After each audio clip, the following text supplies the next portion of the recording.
Suara motor Vespa tua memecah keheningan desa yang terletak di kaki gunung. "Panjul, kenapa harus naik motormu ini sih? Kan kalau diantar Pak Gito lebih enak."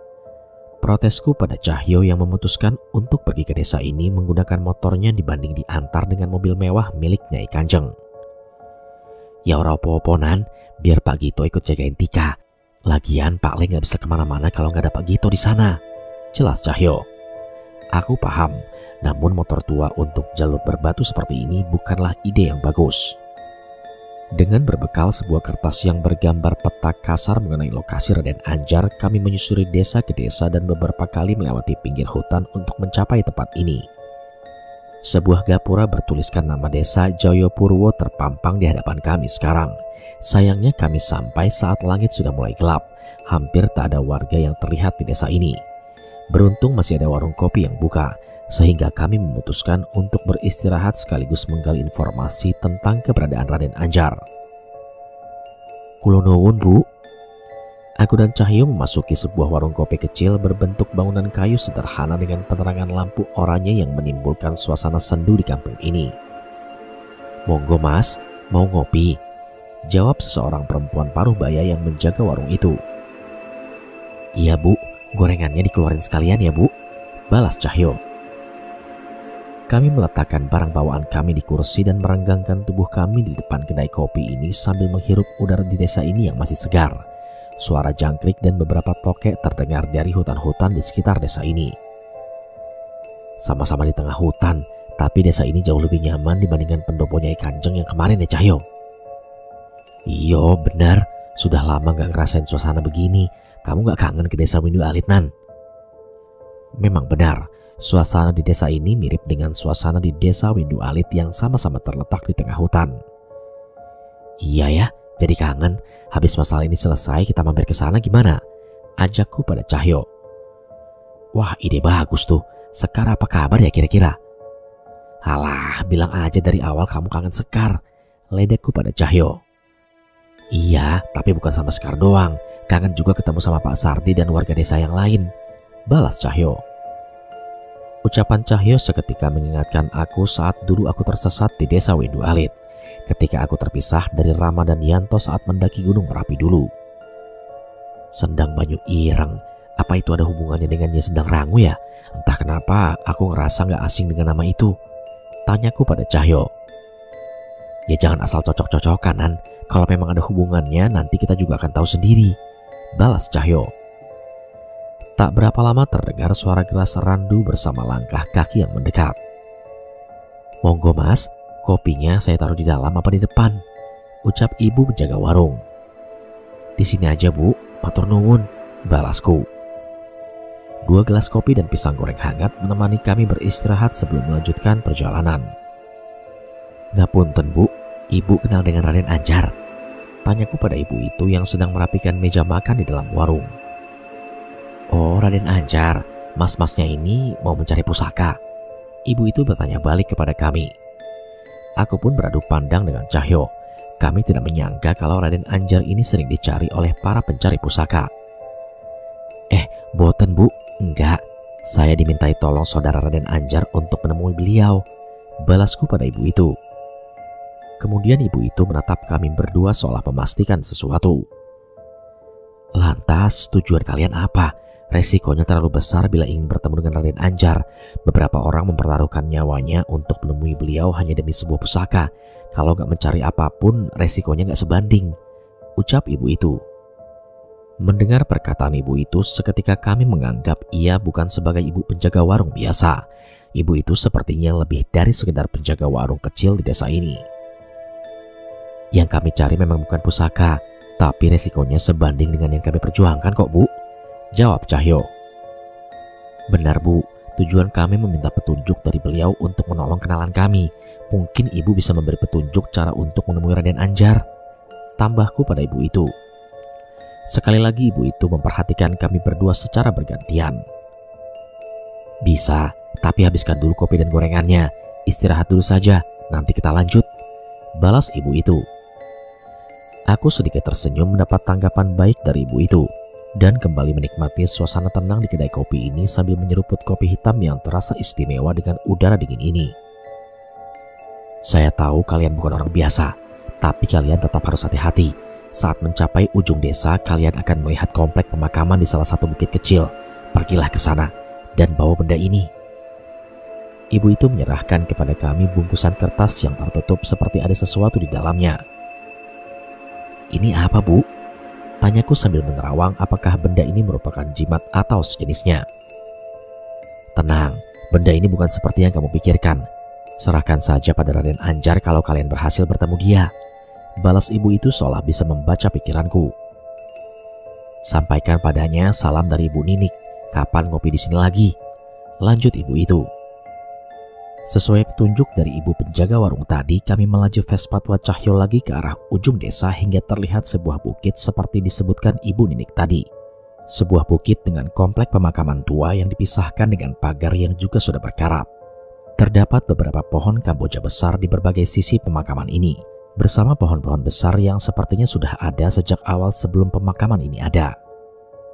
Cahyo, kita kesananya besok pagi aja gimana? Kayaknya kalau kesana malam-malam kayak jadi perkara, ucapku pada Cahyo. Awalnya aku juga mikir gitu, Nan, tapi waktu kita nggak banyak. Nyai Kanjeng dan Tika bisa mendapatkan serangan kapan saja. Lagi pula bila ada hal aneh dengan Raden Anjar, justru kita bisa tahu lebih jelas di malam hari, balas Cahyo. Ucapan Cahyo benar adanya. Kami harus mempersingkat waktu sebelum semakin banyak permasalahan yang akan terjadi. Tapi apa benar ada seseorang yang tinggal di komplek pemakaman semengerikan ini?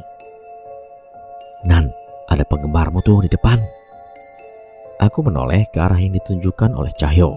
Itu adalah sebuah makam di mana ada sosok makhluk berwujud wanita berbaju putih lusuh menyeringai menatap ke arahku dengan wajah yang penuh darah. Benar, dia adalah kuntilanak. Mungkin ini yang dimaksud ibu itu. Sudah banyak demit yang menanti kami di pemakaman ini sebelum sampai ke tempat Raden Anjar. Jangan bilang begitu, kasihan, ucapku yang segera menghampiri makhluk itu. Seketika makhluk itu terlihat kaget, mungkin karena jarang ada manusia yang berani mendekat. Bayu, ini makam siapa? Tanyaku. Makhluk itu tidak menjawab. Ia malah menoleh ke arah pohon dan dari sana terlihat sosok makhluk seukuran anak kecil pucat tanpa busana. Aku menduga makhluk yang menyerupai tuyul itu adalah anaknya. Ya sudah, kami bacakan doa ya supaya kalian bisa tenang, ucapku yang segera disusul dengan Cahyo yang menghampiri di sampingku dengan posisi siap untuk melantunkan doa. Perlahan sosok makhluk itu mulai memudar dari hadapan kami. Semoga saja mereka benar-benar bisa tenang dengan doa yang kami bawakan. Tetapi sebelum mereka benar-benar hilang, sosok tuyul anak kecil itu menghampiriku dan mendekat. Masnya hati-hati ya, ada yang mau membunuh kalian berdua dari dekat sini, ucapnya sambil berbisik dan segera menghilang sesaat setelah menyampaikan hal itu. Seketika ucapan itu membuat aku dan Cahyo semakin waspada.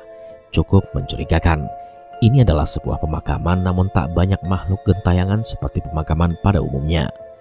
Aku dan Cahyo merasakan kekuatan yang tak biasa dari salah satu pohon di tempat ini. Saat menoleh ke arahnya terlihat sosok makhluk berwujud ular berkepala manusia, melilit di rantingnya dan menatapku dengan mata yang merah menyala. Entah apa yang terjadi, seketika sebuah ingatan merasuk ke pikiranku. Beberapa dialog terdengar seolah terucap di sekitaranku. Jangan Raden Anjar, dia nggak salah. Terdengar suara wanita yang disusul penglihatan seorang pria berbaju Jawa menggenggam parang menyapu leher seseorang pria hingga terputus. Jangan ada yang tersisa, atau mereka akan membalaskan dendamnya pada kita semua. Terdengar suara seseorang pria dengan suara yang sangat berwibawa. Aku menduga itu adalah Raden Anjar. Sebuah desa yang seluruh warganya telah terkena teluh berwujud berbagai penyakit terlihat bersimbah darah dengan mayat-mayat warganya yang bergelimpangan di jalan. Kemudian Raden Anjar pergi meninggalkan tempat itu sambil memandang sebuah pusaka yang berbentuk pedang pendek yang menawan. Sementara beberapa orang sudah bersiap untuk membereskan sisa jenazah di sana. Aku pun kembali kepada kesadaranku sementara makhluk di pohon itu masih terus memandang kami. Namun sekarang aku tahu, makhluk itu adalah sosok wanita yang melarang Raden Anjar untuk membunuh warga desa tadi. Cahyo kemudian membantu menahan tubuhku yang hampir terjatuh. Sepertinya Raden Anjar sama kejamnya dengan Nyai Kanjeng. Dia orang yang gila pusaka. Ia tega menghabisi satu desa demi merebut sebuah pusaka. Jelasku pada Cahyo. Kamu dapat penglihatan? Tanya Cahyo. Dan aku pun mengangguk. Makhluk itu yang menunjukkannya kepadaku, tapi entah bagaimana sampai dia bisa berwujud seperti itu. Jawabku pada Cahyo. Cahyo terlihat khawatir. Namun sepertinya makhluk tadi tidak memiliki maksud lain selain memperlihatkan hal itu kepadaku. Kami terus berjalan menyusuri pemakaman. Samar-samar kami merasa adanya sosok makhluk yang mengintai kami. Kami belum menemukan sosoknya, namun nafsu membunuhnya tak dapat disembunyikan. Mungkin dialah yang diceritakan oleh sosok berwujud tuyul tadi. Setelah melewati bukit yang dipenuhi dengan pemakaman, kami melihat sebuah rumah joglo yang kayu-kayunya sudah reot.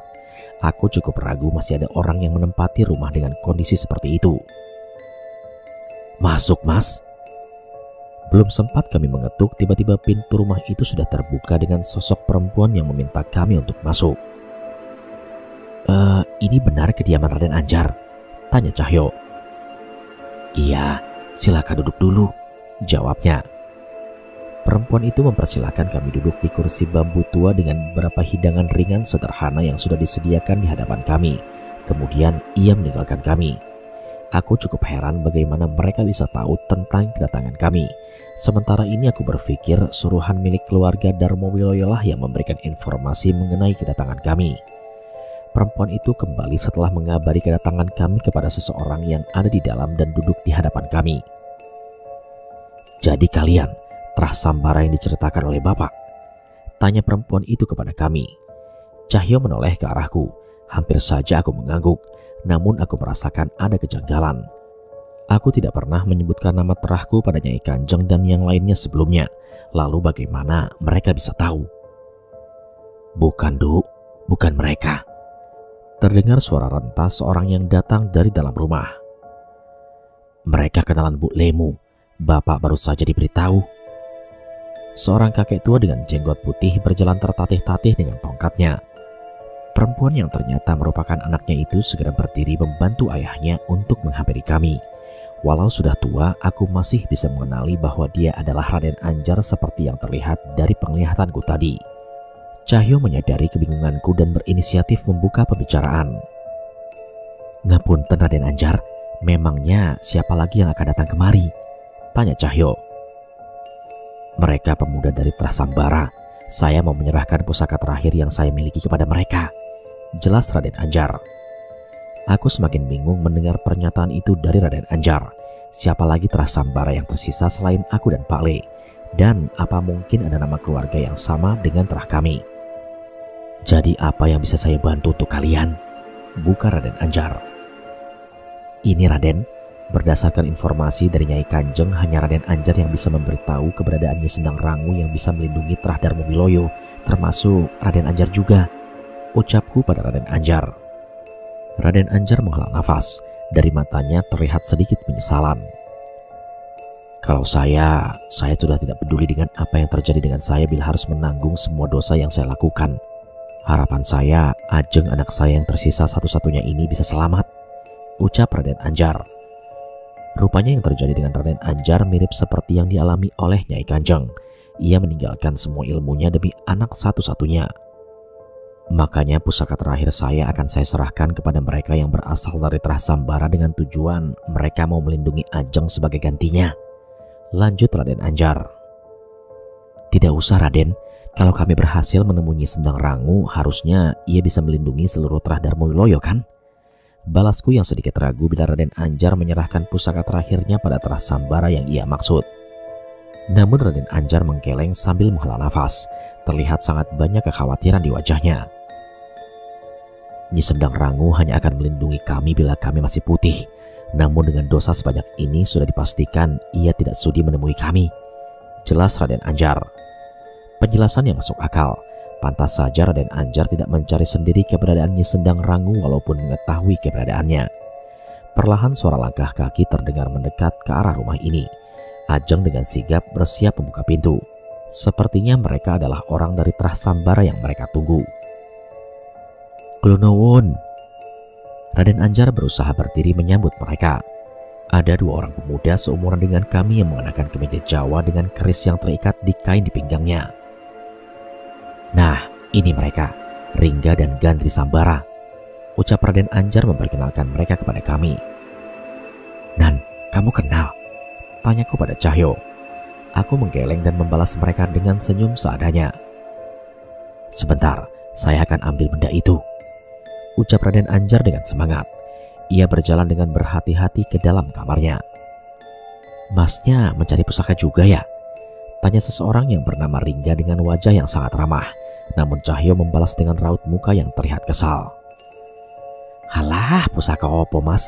Yang dikasih ke masnya itu pusaka terakhir Raden Anjar," ucapnya dengan ketus. Aku pun menyenggol bahu Cahyo menyuruhnya untuk sedikit lebih sopan, setidaknya sampai kami tahu siapa mereka. "Ngapunten yo mas, kami butuh pusaka itu untuk melindungi mereka yang lemah," ucap seseorang yang bernama Gandri. Namun di telingaku, ucapan itu terdengar seperti ucapan yang jumawa dari seorang pemuda. Raden Anjar kembali dengan membawa sebuah kotak berukiran naga yang terlihat sangat rawat. Ia kembali ke posisinya dan membuka kotak itu. Dan terlihat sebuah keris. Tutup keris itu dilapisi dengan sepuhan emas yang membuatnya terlihat mewah.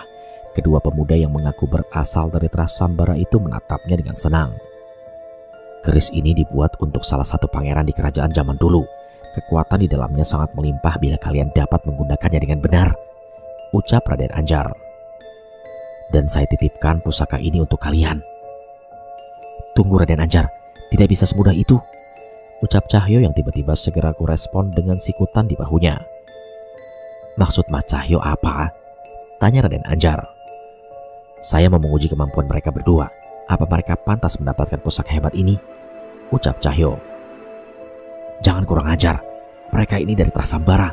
Walau namanya mereka tidak dikenal, tapi mereka sudah banyak mengalahkan berbagai siluman," ucap Raden Anjar yang mulai kesal.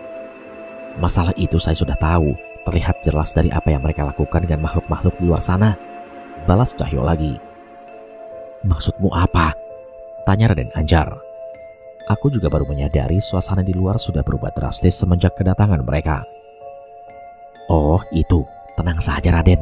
Siluman dan makhluk di luar sana sudah saya habisi semua agar tidak mengganggu Raden dan Ajeng lagi," ucap Ringga. Raden Anjar segera berdiri dan pergi keluar. Ia melihat sudah tidak ada lagi roh yang berada di sana, sementara beberapa siluman sudah sekarat seperti terkena berbagai macam serangan. "Tenang Raden, tidak usah khawatir. Saya hanya akan menguji mereka, karena sebenarnya saya sudah pernah bertemu langsung dengan Trasambara," ucap Cahyo. Raden menatap wajah Cahyo dengan sedikit keraguan, namun akhirnya ia mengangguk setuju. Anehnya mata Raden Anjar terlihat berkaca-kaca setelah melihat kondisi di luar rumahnya. "Jangan sombong kamu bocah deso. Kami tidak pernah merasa bertemu denganmu," balas seseorang yang bernama Gandri. Seketika suasana di tempat ini menjadi tegang. Kami semua keluar menuruti perintah Cahyo. "Pendekar Sambara pernah menolong penduduk desa Kandimaya dengan serangan Buto Ireng," ucap Cahyo. "Benar, itu adalah orang tua kami," balas Gandri. Mendengar pengakuan itu, aku pun ikut menghampiri Cahyo. Jelas pernyataannya merupakan sebuah kebohongan. "Kalau kamu memang berniat menghalangi kami mendapatkan pusaka itu, berarti kamu musuh kami," ucap Ringga yang mencoba mendekat seolah bersiap untuk menyerang Cahyo. Sayangnya itu hanya tipuan. Seketika sosok bayangan sudah ada di belakang Cahyo dan bersiap menyergapnya. Namun untungnya Cahyo dengan sigap menahan serangan itu dengan lengannya yang sudah diperkuat oleh roh Wanasura. "Roh apa itu? Monyet?" ledek mereka setelah melihat roh Wanasura yang merasuki Cahyo. Namun Cahyo tidak bergeming. "Terus ingon temanmu yang satu lagi itu apa? Lutung?" ledek mereka dengan penuh tawa. Cahyo berjalan menghampiri Ringga dengan wajah yang tenang. Sosok bayangan hitam yang berdiri di hadapan Ringga bersiap untuk menahan Cahyo. Dengan lengan Cahyo yang diselimuti kekuatan Wanasura, ia memukul sekuat tenaga ke arah roh bayangan hitam itu. Seketika makhluk itu terpental bersama dengan Ringga yang berada di belakangnya. "Mosok kalah sama monyet?" ucap Cahyo membalas ledekan mereka. "Wanasura adalah roh dari Raskara dari hutan Wanamarta, bukan ingon yang diambil dengan bayaran sukma manusia seperti milik kalian." Gandri terlihat marah dengan ledekan Cahyo, namun ia lebih memilih untuk membantu Ringga terlebih dahulu. "Raden Anjar, jangan serahkan pusaka itu kepada mereka. Mereka bukan dari Trasambara," teriak Cahyo kepada Raden Anjar. "Bohong, bocah itu menginginkan pusaka itu sampai berani melukai kami," balas mereka. Raden Anjar terlihat kebingungan. "Trasambara diwarisi 2 pusaka keris. Keris Rogo Sukmo dan Keris Sukmo Geni, ucap Cahyo. Kedua pemuda itu tersenyum dan mengeluarkan keris dari ikatan kainnya masing-masing. Maksudmu ini kan? Ucap Ringga yang mengeluarkan keris berukiran kuno dari pinggangnya dan Gandri yang mengeluarkan keris perak dari tas kainnya. Mungkin kamu harus merasakan kekuatan kedua keris ini agar menyadari siapa kami, jelas Gandri yang segera menghujamkan keris itu ke arah Cahyo. Dari setiap gerakan keris itu muncul percikan api yang sesekali membakar kulit Cahyo. Keris Sukmo Geni menghasilkan api dari sukma pemiliknya untuk melawan musuh seperti kamu, ucap Gandri yang terus menyerang Cahyo. Ia hanya menggeleng merespon cerita karangan dari Gandri. Kemudian Ringga menyusul Gandri dan menyerang menggunakan keris pusaka yang dia akui sebagai keris Rogo Sukmo. Serangan mereka berdua membuat Cahyo merasa kerepotan hingga beberapa luka goresan muncul di tubuh Cahyo. Aku bersiap membantunya, namun ia memberikan isyarat kepadaku untuk tidak ikut campur. Wanasura, teriak Cahyo. Seketika lengan dan kaki Cahyo diselimuti kekuatan yang membuat ia mampu bergerak dengan lebih cepat. Dengan ajian penguat raga, Cahyo sekali lagi membuat mereka terpental. Ringga yang merasa mulai terdesak meletakkan keris itu di dadanya dan mulai membacakan sebuah mantra. Keris Rogo Sukmo mampu menyatukan pemiliknya dengan sukma ingonnya. Jangan salahkan aku bila kau sampai mati, ucap Ringga. Seketika sebuah mantra yang familiar mulai terdengar. Jagat lelembut randuwe wujud, surga loka surga hayangan. Aku tertegun mendengar mantra itu. Apa mungkin mantra itu juga diwariskan oleh orang lain? Atau ternyata mereka juga memiliki hubungan darah denganku? Kulo nimbali, langit boten duwe rasa, mati rogo ninggol sukmo. Namun saat mendengar akhir dari mantra itu, aku yakin mereka bukan bagian dari terah keluargaku. Itu jelas berbeda dengan mantra yang diturunkan oleh Bapak. Saat mantra itu selesai, seketika tubuh Ringga berubah menjadi hitam. Tubuhnya membesar dengan mata yang memerah. Ia seperti mulai kehilangan kendali. Cahyo, hati-hati, teriakku pada Cahyo. Cahyo sadar akan bahaya itu dan melompat menjauh. Ringga yang menyatu dengan ingonnya mengejarnya sementara Gandri terus melancarkan serangan. Serangan demi serangan saling beradu di area pemakaman. Kilatan api dan dentuman terdengar dari tempat mereka bertarung. Jelas mereka berdua cukup kuat untuk menandingi Cahyo. Tapi entah mengapa aku merasakan seperti ada suatu bahaya yang mengintai seperti saat sebelum masuk ke dalam rumah tadi. Aku memutuskan untuk memejamkan mata batinku dan mengecek kondisi di sekitar kami. Hawa membunuh itu semakin kurasakan, namun tak ada satupun sosok yang dapat kulihat. Sampai akhirnya samar-samar aku melihat asap hitam menuju pertarungan Cahyo. Cahyo, kembali, ada yang tidak beres, teriakku pada Cahyo. Cahyo merespon teriakanku dan menjauh dari kedua orang itu. Sombong di awal saja, ternyata penakut, ucap Gandri sementara Ringga masih dalam kendali ingonnya itu. Tanpa kami duga-duga, tiba-tiba asap hitam yang mendekat tadi muncul sebuah lengan dari makhluk bertubuh besar yang menangkap tubuh Ringga yang kerasukan. Ringga, Ringga! Teriak Gandri yang segera berusaha menyerang lengan makhluk itu. Sayangnya serangan itu tidak menimbulkan luka apapun. Tepat saat kabut itu hilang, terlihat wujud raksasa hitam yang membuka mulutnya. Ia mengangkat tubuh Ringga dan memakannya dengan sadis hingga darah bermuncratan di sekitaran pemakaman. Ringga! Gandri terlihat panik dan ia mencoba berlari ke arah kami. Namun makhluk itu bersiap untuk mengejarnya. Tolong! Teriak Gandri. Aku dan Cahyo segera berlari ke arahnya dan bersiap menolongnya. Namun tiba-tiba muncul sosok menyerupai manusia dari kabut hitam tadi tempat raksasa itu datang. Sosok itu menggenggam sebuah keris dan menusukkannya ke lengan raksasa yang mencoba meraih Gandri. Pergi! Teriak orang itu sembari menghadang raksasa itu seorang diri. Gandri berlari tertatih-tatih ke arah kami. Kami menangkapnya dan bersiap berlari membantu sosok yang datang itu yang sepertinya juga seorang manusia. Ia membacakan sebuah mantra. Namun sebelum mantra itu selesai dibacakan, tiba-tiba raksasa itu kembali menghilang ke dalam kabut. Aku menghentikan langkahku. Namun tiba-tiba sosok manusia yang muncul dari kabut itu berbalik berlari ke arah kami. Awas, pergi!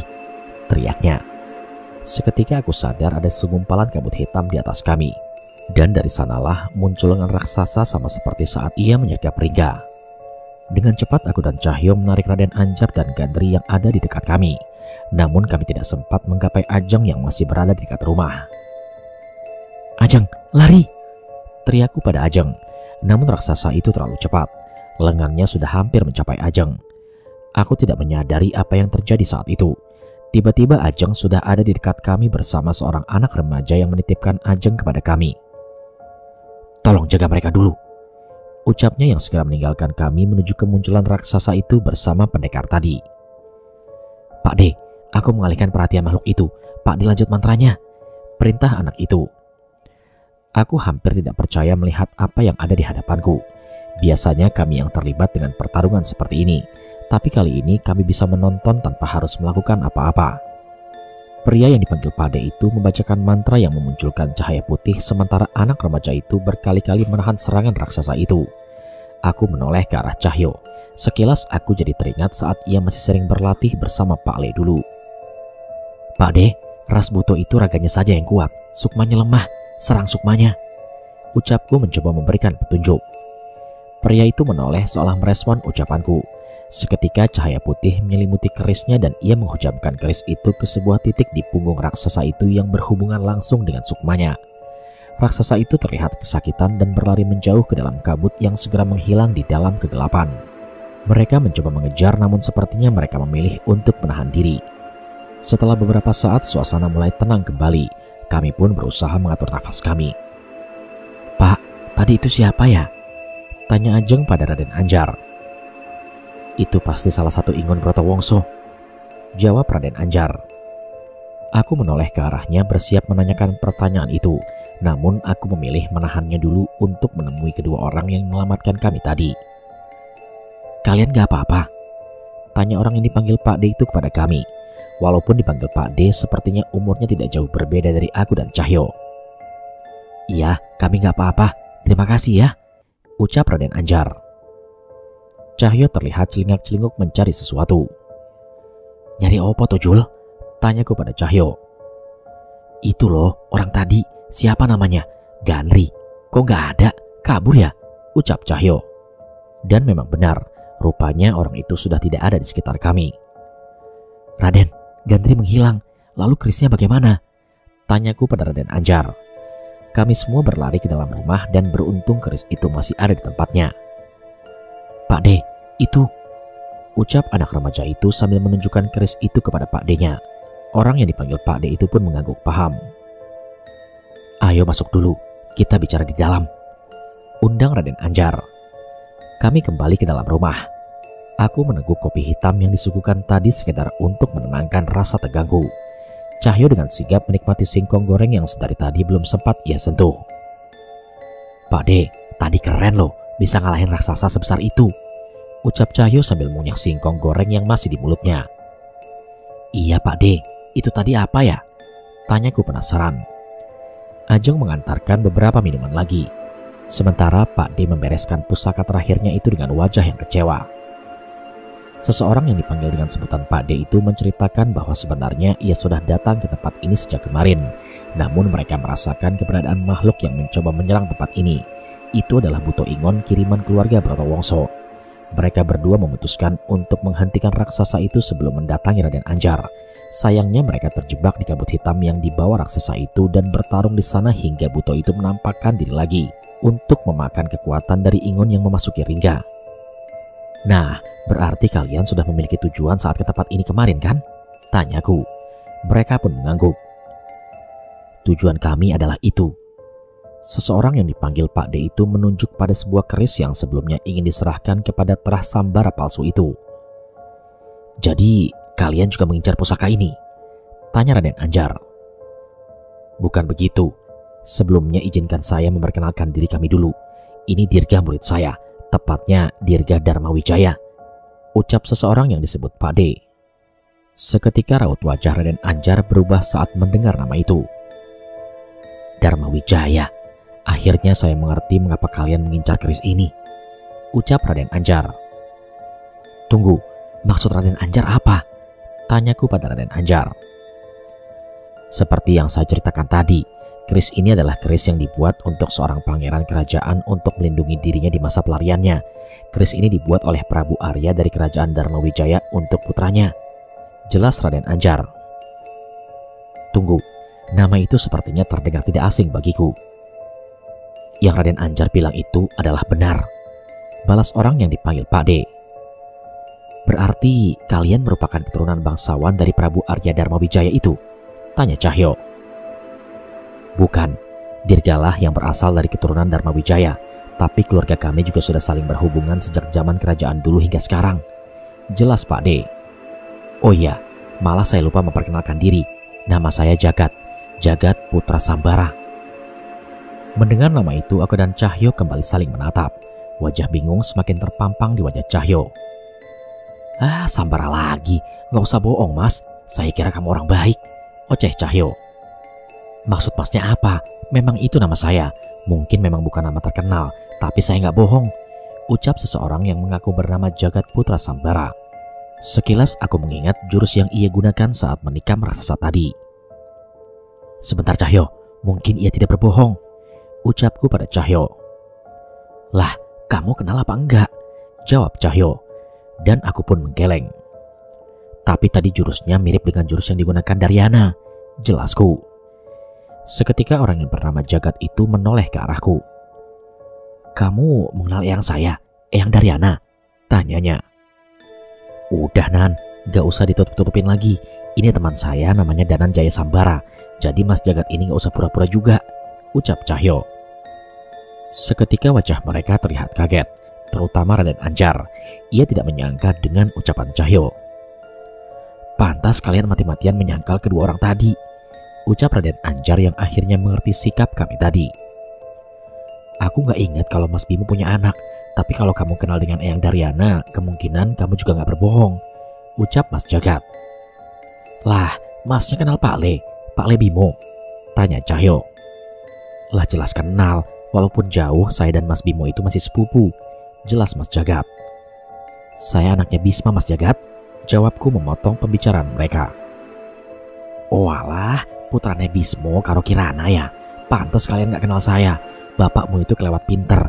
Dia milih ngarit di sawah ketimbang tinggal di kota. Jelas Mas Jagat.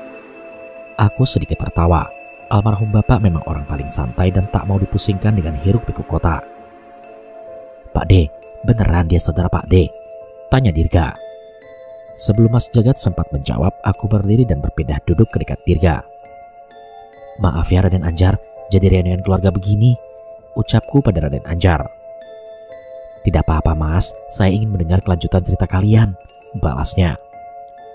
Aku duduk di hadapan Dirga, meletakkan tanganku di dada dan menarik sebuah keris dari sukmaku.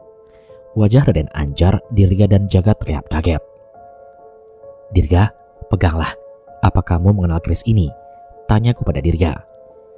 Ia terkesima melihat keris itu, namun lebih dari itu ia seperti mendapat sebuah penglihatan yang membuatnya teringat akan sesuatu. Keris Rogo Sukmo, ucapnya sambil tersenyum. Jadi keris ini benar-benar ada. Aku mengangguk. Mas Jagat ikut memperhatikan keris itu sementara Dirga mulai bercerita. Aku mendapat cerita turun-temurun dari keluargaku. Salah satunya tentang seorang patih yang menolong leluhurku Prabu Arya dan melindunginya hingga akhir hayatnya. Leluhurku pernah memberikan pusaka kebanggaannya saat kelahiran anak dari patih itu. Pusaka itu adalah benda ini, keris Rogo Sukmo. Cerita Dirga. Aku dan Cahyo tersenyum mendengar cerita itu masih diteruskan hingga sampai ke generasi kami. Kamu tahu siapa nama patih itu? Tanya Cahyo yang mulai terlihat sok tahu. Dirga pun menggeleng. Patih kakek demit Edan Widarpa Dayu Sambara, ucap Cahyo. Aku segera memukul kepala Cahyo yang mencoba bercanda dengan Dirga. Kami memanggilnya Eyang Widarpa. Bahkan sampai setelah mati pun dan menjadi demit pun ia masih mencari makam Prabu Arya, raja yang paling ia banggakan. Jelasku. Maksudnya kalian pernah bertemu dengan Eyang Widarpa? Tanya Mas Jagat penasaran. Wah, bukan ketemu lagi.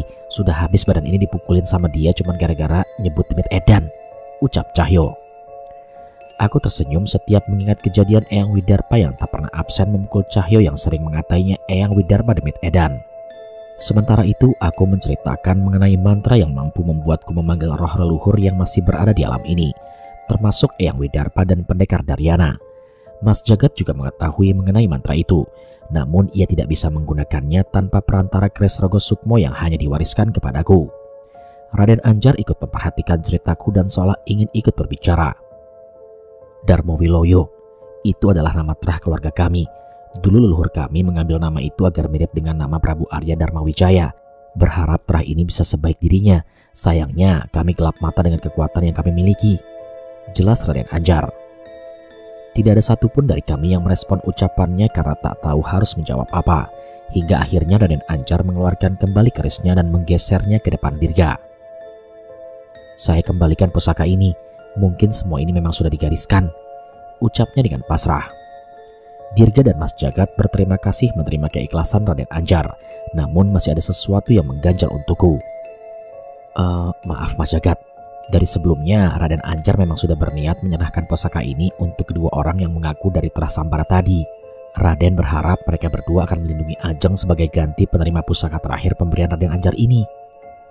Dirga dan Mas Jagat saling pandang, sepertinya mereka menyepakati sesuatu. Tenang saja Raden Anjar, sebagai gantinya kami yang akan menerima amanah itu.